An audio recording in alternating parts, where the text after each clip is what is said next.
Okay, so let's start. Uh, Newton's laws of motion.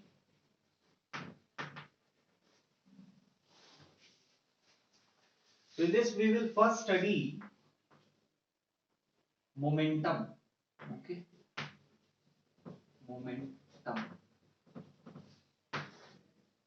Momentum is denoted by P and it is a vector quantity. What is the value of this momentum? It is equal to mv. And as you can see, it is of the form lambda a equals to b. So जो भी a का direction होगा वही b का direction होगा, because अगर lambda positive होता है तो दोनों का डायरेक्शन सेम होता है. So here you can see that the lambda here जो स्केलर क्वांटिटी से इस वेक्टर को मल्टीप्लाई कर रहे हैं, that scalar quantity is always positive. Mass है ये, so it is always positive and hence momentum will have always the same direction as velocity. For example, suppose a particle is traveling in a this curved path, तो इस point पे उसका velocity का direction tangent के along होता है. So if this is the direction of velocity, same is the direction of momentum also, है ना, दोनों का डायरेक्शन सेम होगा. What is the unit of momentum? The unit of momentum is easily derived from this. The unit of mass is kg. Unit of velocity is meter per second. So this is the unit of momentum. Now what about the dimension of momentum? Dimension of momentum क्या होगा? Dimension of momentum जो होगा, it will be equal to kg is m, meter mass, meter is length, m l, and t minus. Sorry, its momentum will be, its unit will be kg meter per second, है ना, kg meter per second, because velocity है ना, तो velocity का तो meter per second होगा, so it will be meter per second and accordingly it will be -1. So ये dimension है, बहुत ही आसान चीजें हैं, it's not very difficult. So we have understood what is momentum. अच्छा, मोमेंटम क्या दिखाता है? मोमेंटम क्या चीज मेजर करेगा? किसी ऑब्जेक्ट में कितना मोशन का टोटल टेंडेंसी है, it is completely decided by momentum. How much difficult it is to stop an object. जिसका मोमेंटम है उसको रोकना कितना मुश्किल है. किसी ऑब्जेक्ट है, कोई ऐसा ऑब्जेक्ट है जिसका मास है, उसका पास कुछ वेलोसिटी है, उसको स्टॉप करना कितना मुश्किल है, that is decided by momentum. For example, अगर एक ट्रक हो, बहुत हेवी होता है ना, कम वेलोसिटी से भी आ रहा हो, you will not be able to stop it, है ना. Why? Because its mass is very high. So how much force we require to stop an object depends on both its mass and momentum, mass and velocity. Mass का example मैंने ले लिया, truck coming with very small velocity, but still it is very difficult to stop it. Why? Because it has a huge mass, huge mass. But now if you talk about bullet has very small mass, but still we cannot stop it with our hand, naked hand at least. Why? Because it has a small mass, but it has huge velocity. So how much motion is contained in a body? And motion is not a quantity which can be contained in a body, but that idea you get from momentum. Yes. Now this momentum is, we have studied everything about this momentum. Now, why do we need to study momentum before studying Newton's laws of motion? Because first law we have already studied, if you remember. First law is simply law of inertia. Law of inertia. First law is law of inertia. What is second law? Second law is related with momentum. That is why before studying Newton's laws of motion, we study momentum. So second law is what? It says that net unbalanced force acting on a body is directly proportional to rate of change of momentum. Rate of change of momentum. So basically, net unbalanced force acting on a body is directly proportional to rate of change of momentum. So before going further, we must know what is this rate of change of momentum. So can we find what is change of momentum? Suppose initially the momentum of body was P1 and now it changes to P2. So has the momentum changed? Yes. How much is the change in momentum? Change in momentum is equal to delta P. This delta P is nothing but P2 minus P1. In vector terms, you can also write. How much change has occurred? This is given by delta P. It is equal to P2 minus P1. Is it clear? Is this much clear to everyone?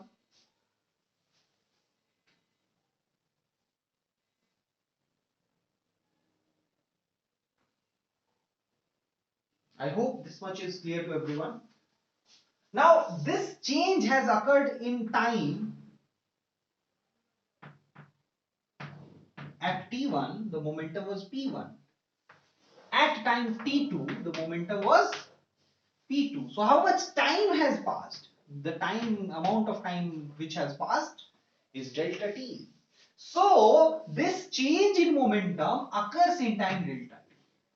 So in time delta T, the change in momentum which occurs is delta P.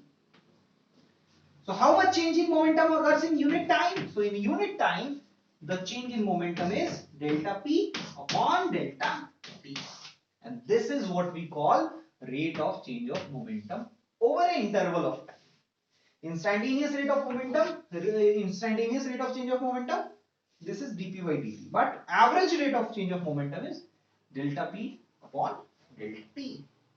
So we understand from here, this implies that net unbalanced force F, if F is the net unbalanced force acting on a body, it is proportional to delta P upon delta T. In fact, if you see more conventionally, rate of change of momentum is said to be proportional to net unbalanced force. Why? Because, see, net unbalanced force is not the effect. It's the rate of change of momentum which is effect. See, if you have a body आपके पास, you apply a force and as a result, the body changes its momentum.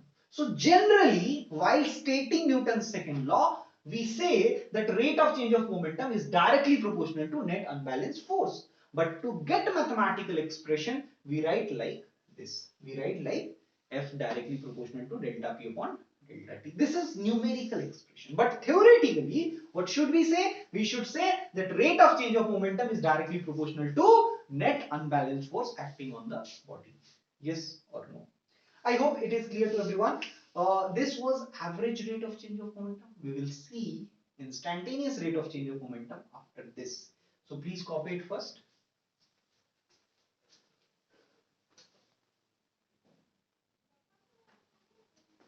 So let's move now. So once we have got that expression, you should know that this is average rate of change of momentum. So the force which we obtain is also average force. This average force is nothing but equal to delta P vector upon delta T. Now you may ask, sir, what about the proportionality constant? That proportionality constant is K, and for SI unit K is equals to 1. And hence F average simply comes out to be delta P upon delta T. And for normal objects, change in momentum occurs only due to change in velocity. Although momentum has two components, mass and velocity, but generally the mass of the body remains fixed. So what you can write P2 as? You can write P2 as mv2. What you can write P1 as? P1 we can write as mv1. And hence if we write delta P as P2 minus P1, F average comes out to be m v2 minus v1 upon delta T, which is T2 minus T1. So this is M delta V upon delta T. So this is F average. If you remember, delta V upon delta T is A average, and hence F average is nothing but mass into acceleration average. So this is the expression we get for both sides average quantity. Now for both sides instantaneous quantity, what we can write? We can write the similar expressions.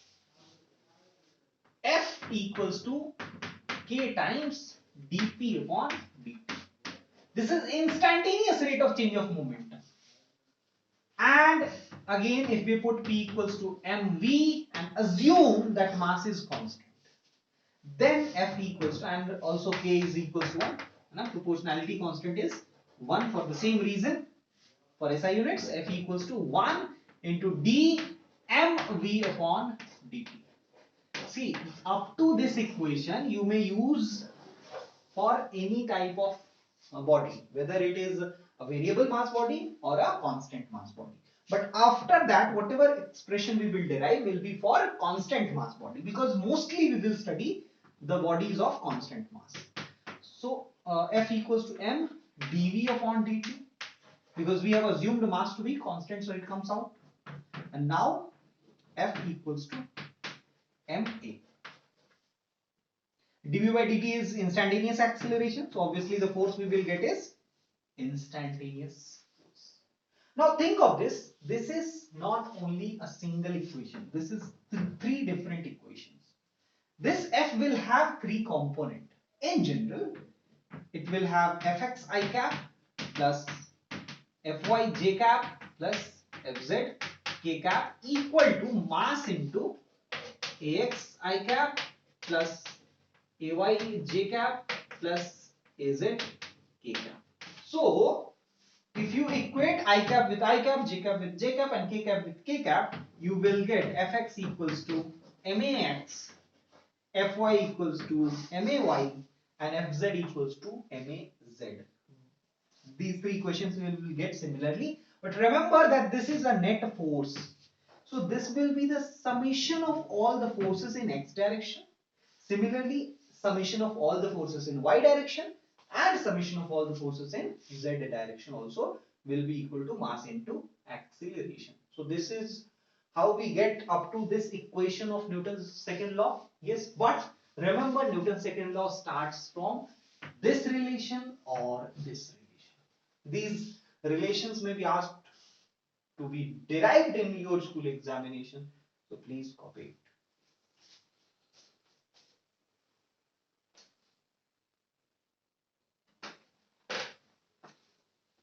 Okay, so let's now see the unit of force. Unit of force. Because we have seen F equals to mass into acceleration. So unit of force can be written as, unit is kg for mass and acceleration, meter per second square. Yes. And this we have given a special name as Newton. Newton for unit is written with small Newton or denoted by capital N. So this is the unit. What is the dimension? Dimension is m l t minus. This is the dimension. Okay, now we move to the next part, and we will see what do we mean by inertial mass. See, we could have taken F equals to, suppose, mass into acceleration. For two different bodies, if we apply same force, then F equals to m1 a1 also and m2 a2 also. These are two different bodies getting different acceleration due to the same force.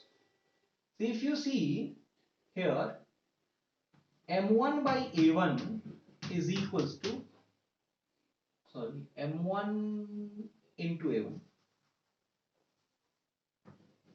equals to m2 by m2 into a2. इसका अगर ratio निकालें m1 by m2 is equal to a2 upon a1.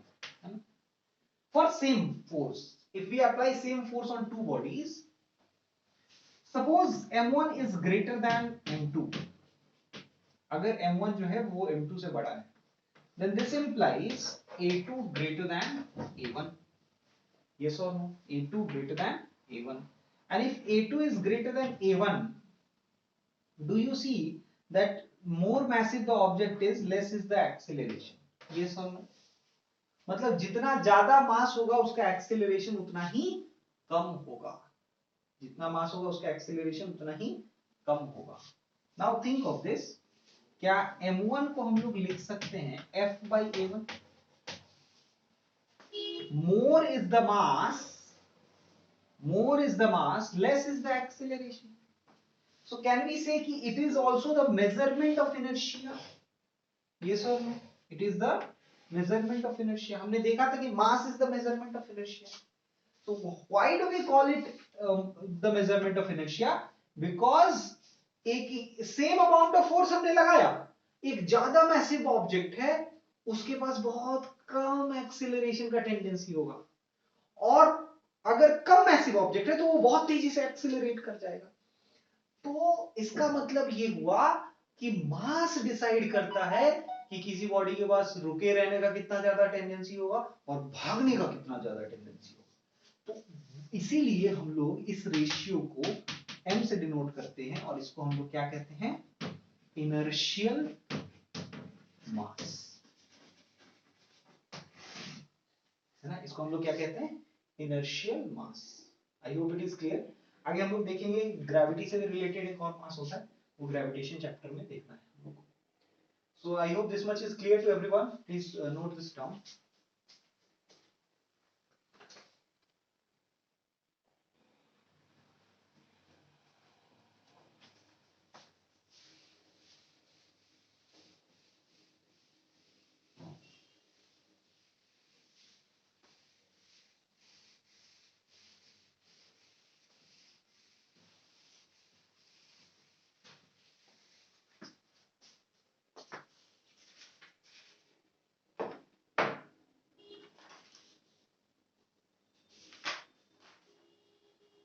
Okay, so now the thing is, what do we conclude from Newton's second law? Newton's second law says that a body can accelerate only due to net external unbalanced force. So due to internal forces, body cannot accelerate. Okay, the body cannot accelerate due to internal forces. It has to accelerate only due to external forces. Now the next thing which we are going to do is impulse. Impulse. What is this impulse? Let's understand. What is this impulse? See, if you just kick a ball, then what do you experience? You have applied force only for a fraction of a second, but still it has produced a very large effect. Yes or no? Why? Because your force was very huge. So if any such force which acts for a very short interval of time and is very huge, if the force is very large and it acts for very small interval of time, then we say that the force is impulsive force, and the net effect produced by it is called impulse. So this is, impulse is basically effect of force. Effect of force. What are the things which decide the effect of force? The force itself will decide how much force you are applying. That will decide the effect of force.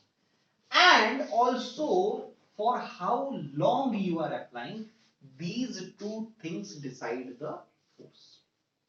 So F dt, if we are applying force for very small time interval dt, then the effect of force will be simply the product of F and the time interval. And this is denoted by J. But if it is for finite interval of time, then we will integrate it from T1 to T2. Okay.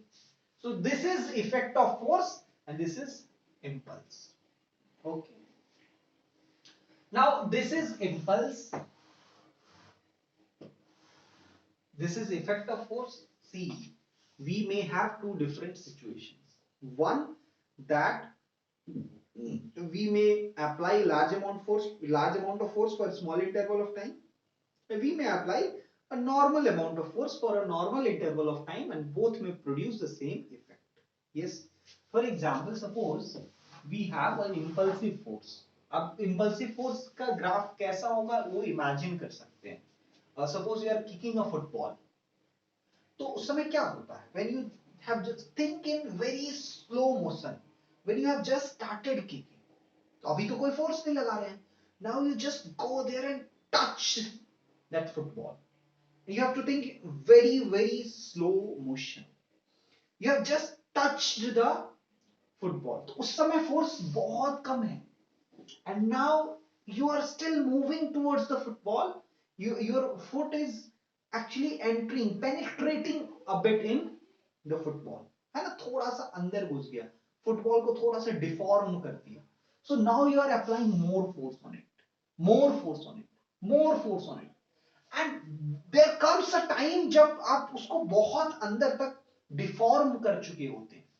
And maximum जब deformation होता है, that time the force you have applied is maximum. And now because of that force, football suddenly backs up that I have been applied a force. है ना, मुझ पे एक force लगाया गया है. So I have to run, I have to fly. And then it starts moving away from your foot. So when it starts moving away from your foot, again the force starts reducing. And then comes a time when it is completely out of the contact of your foot, and that time again the force reduces to 0. So this was the first contact and this was the last contact. This was a very short interval of time, but we have enlarged this. Yes? Just wait a minute.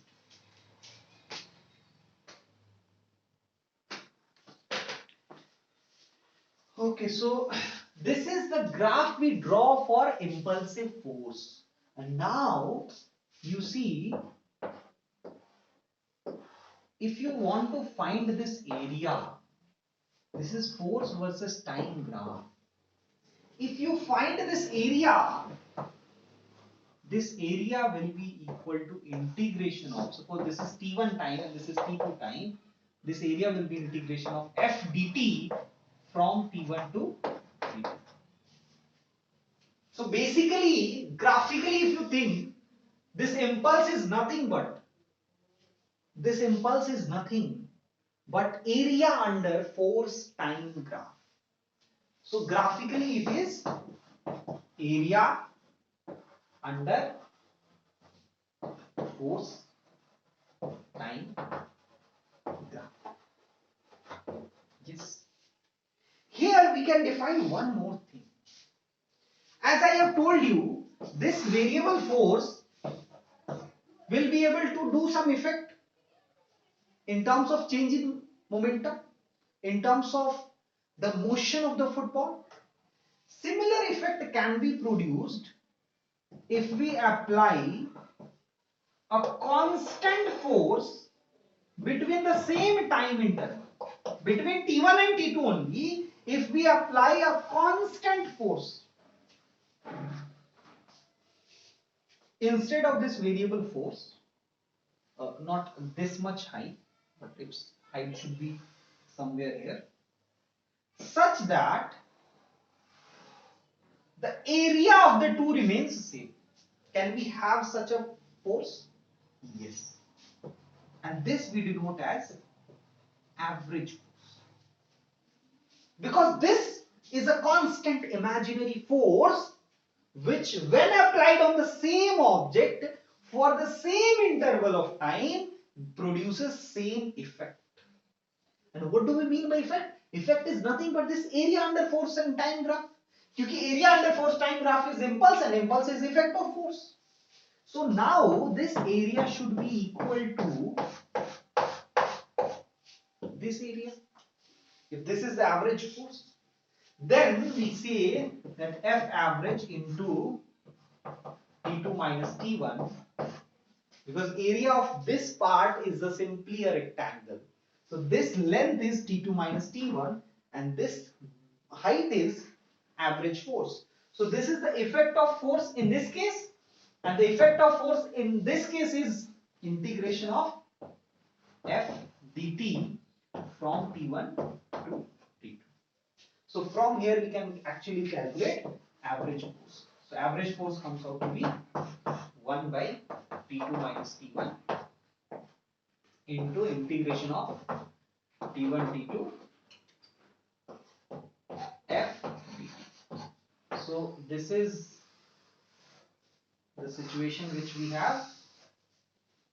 This is the case of average force. I hope you have understood. Please copy this.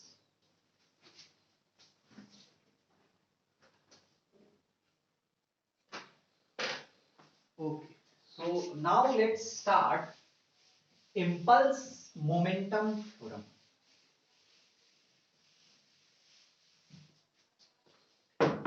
Okay, by Newton's second law, we know that force acting on a body is equal to dp by dt. And if it is so, dp can be written as f dt. Yes or no? And can we integrate both sides? Yes. Here you will integrate from T1 to T2 and here you will integrate from P1 to P2, from initial momentum to final momentum. So here you will have some change in momentum delta P, which is equal to integration of F dt from P1 to P2. Now if you see this side is nothing but impulse of the force, and hence delta P or change in momentum is equal to impulse of the force denoted by J. So जो हम लोग कह रहे थे effect of force, effect of force, effect of force, that is nothing but change in momentum. So change in momentum is the effect of force. And if you see closely, this change in momentum occurs in the direction of force.